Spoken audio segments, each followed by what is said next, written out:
Yo, what is going on, guys? In today's video, we're going to be talking about the top 5 Cosmic Champions in Marvel Contest of Champions as of summer 2021. So, very excited to talk about this class. There's a lot of really cool champions that I like playing in the Cosmic class. And yeah, some characters that recently came out that make the list, which is cool.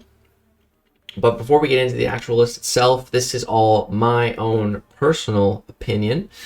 And the way I kind of come up with the criteria for how I rank these characters is one, based upon how good I think a character is, based on what I've seen, what I've heard from other people, based on their abilities on paper, and the potential I think that these characters have and hold.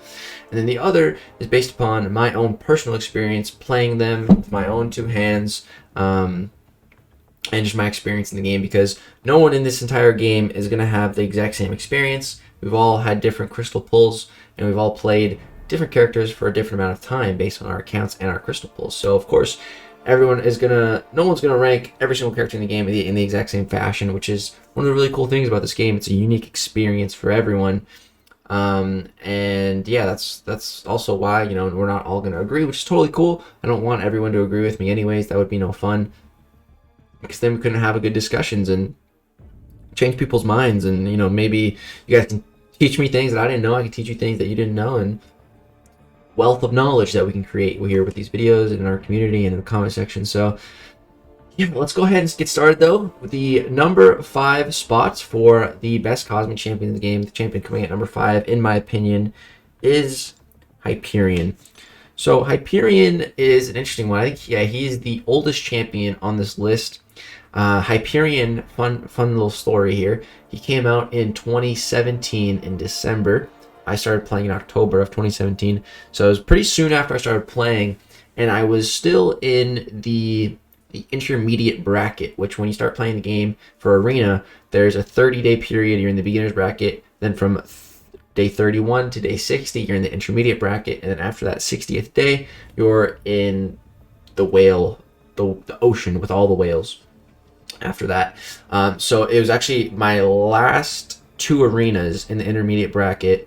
I went for Hyperion as a 4-star back then, which was huge, and I got him duped. So I had him so I've had Hyperion for an extremely long time, and I remember using his heavy attack when I first started playing him. This is back when I was a total noob, and I'm like, oh my god, what are these Furies? And I was like, oh my god, the damage, okay. And that's what I remember. I read his abilities. I'm like, oh, that's how that works. Okay. And I started reading more and more abilities of characters to learn how they play. And it was really awesome. And Hyperion, still to this day, that was coming up on 4 years ago. He's still top 5. That is impressive. That is impressive to stay relevant for that long. That is extremely impressive to me. The only reason why Hyperion is held back, I think, for me, why I can't put him any higher on this list, is because his abilities are a bit outdated, and so he is a lot more reliant on RNG than some other characters. With his heavy attacks, it's not guaranteed he's gonna get Furies. You can get totally screwed over by RNG, which I really don't like. It's one of my big problems with Hyperion and other characters with similar RNG-based abilities. I really hate that. I like a character that I can control, and if I play them efficiently enough, their abilities are guaranteed to work. That's what I want. I don't want this chance when I'm playing characters. In some situations, you need a guarantee. So the whole chance thing is really what holds me back on Hyperion, but with mainly his Fury's damage output, also a special 2, getting the stun. It's not guaranteed. Sometimes you need that stun or you're going to die, and you just don't get it, and you just get unlucky, and that just feels bad. But what's not RNG is Hyperion's power gain, which I think is one of the reasons why he's stayed relevant for so long, because that is such a unique thing to have this passive power gain. You can play Hyperion without ever having to take a blocked hit, without suicides. You can just spam specials, you can just wait for that power, and it creates a unique playstyle to Hyperion, and I think that's just really cool. So yeah, it's Hyperion. He's at that number 5 spot. Very old, but still phenomenal champion, but I can't put him any higher for the reasons that I stated. So coming in at the number 4 spot, we have Captain Marvel, the MCU version, Captain Marvel movie, as she is referred to throughout the community. So Captain Marvel movie is really awesome. I find her similar to Hyperion in a couple of ways, but I find she has more utility in the fact with her indestructible. There's so much you can actually do with that indestructible from her awakened ability. It allows you to do so much to counter so many nodes. It only lasts for 12 seconds, but because of how guaranteed her damage is and how crazy it can be, 12 seconds is all you need sometimes. It gets crazy, man. Like, for example, you're fighting a Korg. You know, you can have his rock shield down in those 12 seconds. You can kill him in 12 seconds, depending on kind of how beefy of a Korg we're talking here. We're talking like under 500k health. You know, you can kill him pretty quick, you know. Maybe go through 2 of his rock shield phases. So that indestructible is just, it's so huge, man, and there's so much utility. And when you trigger binary, you know, you also purify all debuffs. So, you know, and this carries over from fight to fight. That's what I love most about Captain Marvel, is her ability, the persistence. You're gonna notice, I think every character on this list, except one, has 3 out of the 5 in the top 5 have these persistent abilities, which makes them so huge for these longer quests, you know, where you can build this damage and you can carry it to next fights. I think that's just so huge, and I really love that ability. So yeah, Captain Marvel, you build up her charges. First fight's a little slow, but then, you know, you can just keep those charges. You know, you don't have to build them up again as long as you maintain them. And it's it's quite easy to maintain with Nick Fury. I don't like that she is so reliant. I would say I don't like that she's so reliant on the synergy, but the good thing is that it's not a useless synergy character. It's Nick Fury. It's Nick frickin' Fury, man. I don't mind taking a Nick Fury on my team, you know. He's such a useful character in pretty much everywhere, you know, so it doesn't ever feel bad to bring him as a synergy character, which is nice. But yeah, so much utility for striking off debuffs. You know, you can take pretty much any debuff inflicting node at like the start of a fight, like poison, bleed, shock. It doesn't matter what it is. It doesn't matter because because as soon as you trigger binary, you can purify it, and like I said, you can carry these charges over, so you can start fights with that binary. And stuff like shock and cold snap and incinerate just fuels your binary, and it helps you trigger it quicker. So yeah, Captain Marvel, just such an absolute beast. So much damage output, so much utility. She's just a really phenomenal champion. I used my generic awakening gem on her. She was my first rank 3 6-star, and she has put in a lot of work for me since then. Really solid character. So coming in at the number 3 spot, this is where things will start to get controversial. We have Corvus. So Corvus is absolutely crazy. He was originally designed to be a legend running character. That was his initial goal in his design. That's why he's so suicide friendly. You know, that's why he has this immortality, so you know he can get through those fights. He can just squeak through without dying to save you time in a legends run, and why you can build up persistent charges, so you can have, you know, that damage output and keep it through a quest in a legends run. That was the goals behind his design, and they did a really good job. But they did too good of a job. You know, they did way too good of a job. And it made for such an OP character, and this signature ability is what really makes Corvus Glaive so overpowered, which we're gonna circle around back to when we talk about another character. But yeah, the signature ability is just so insane to be able to cheat death the way that he does. It is honestly ridiculous.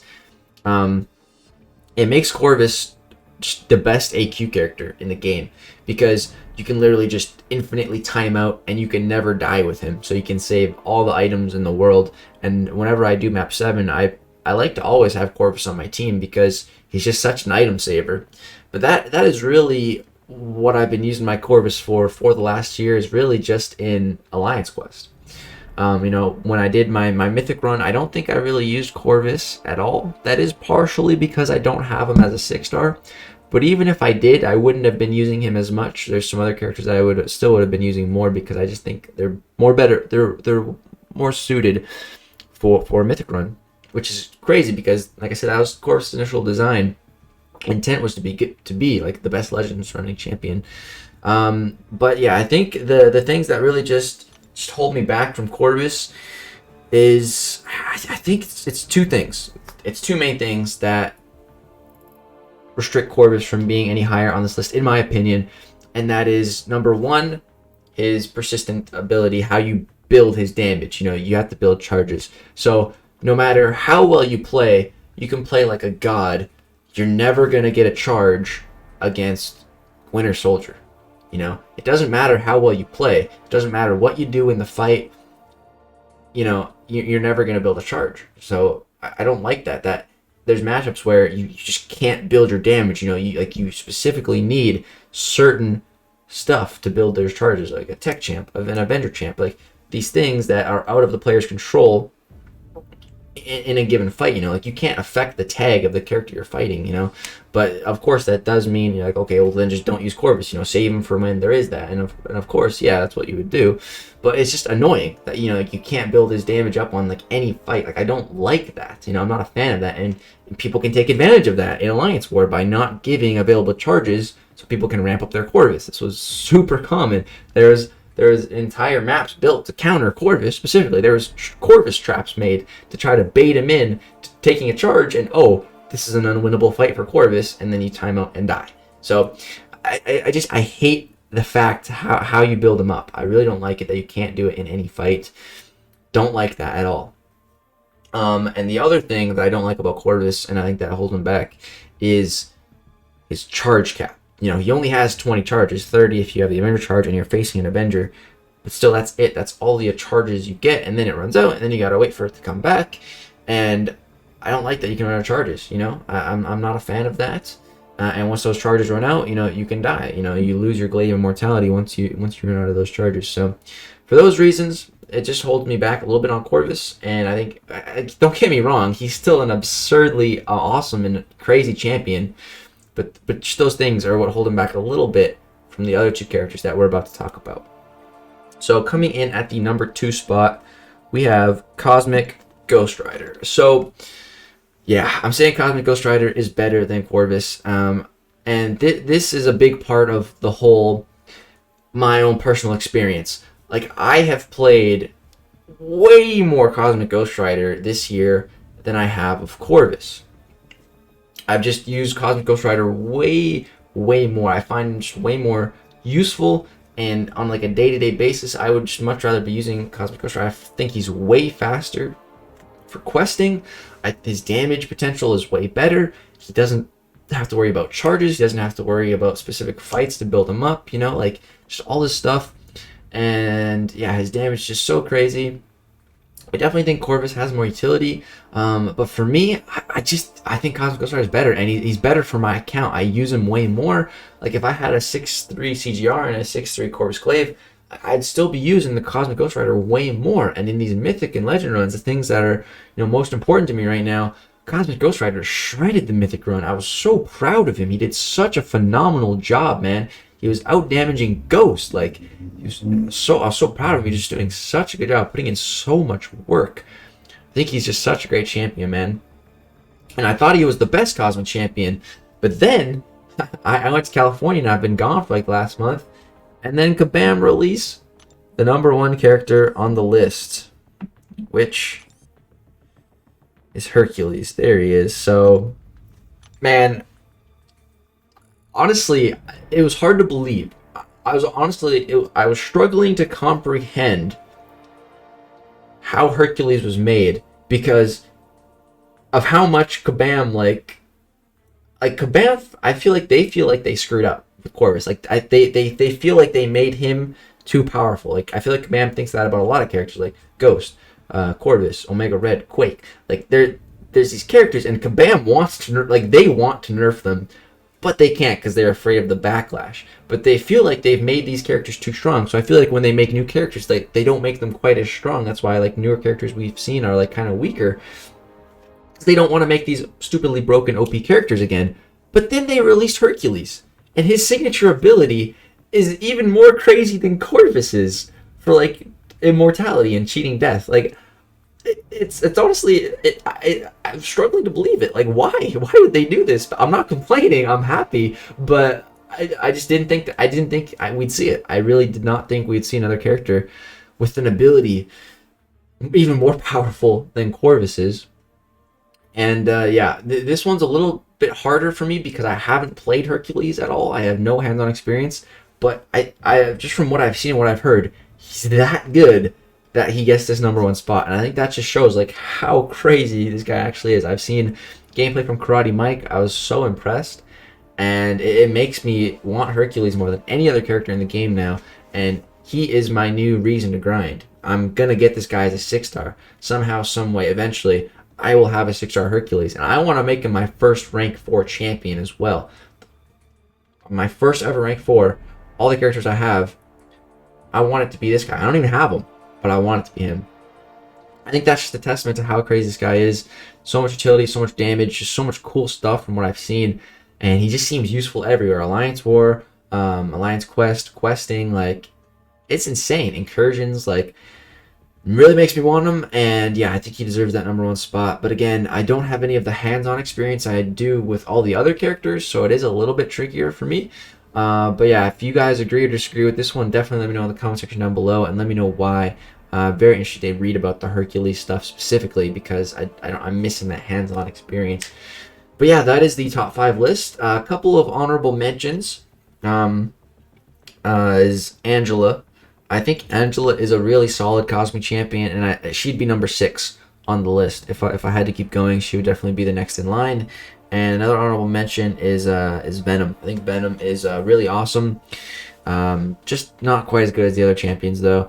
And Hell is also kind of cool with Odin, but I'm really not a fan of that playstyle, and it's just so risky. But even so, I don't think, even with that synergy, I don't think I'd put her top 5. But definitely makes room for some really crazy and really crazy like potential that she can do. Like seen some crazy Abyss videos. It's pretty nuts.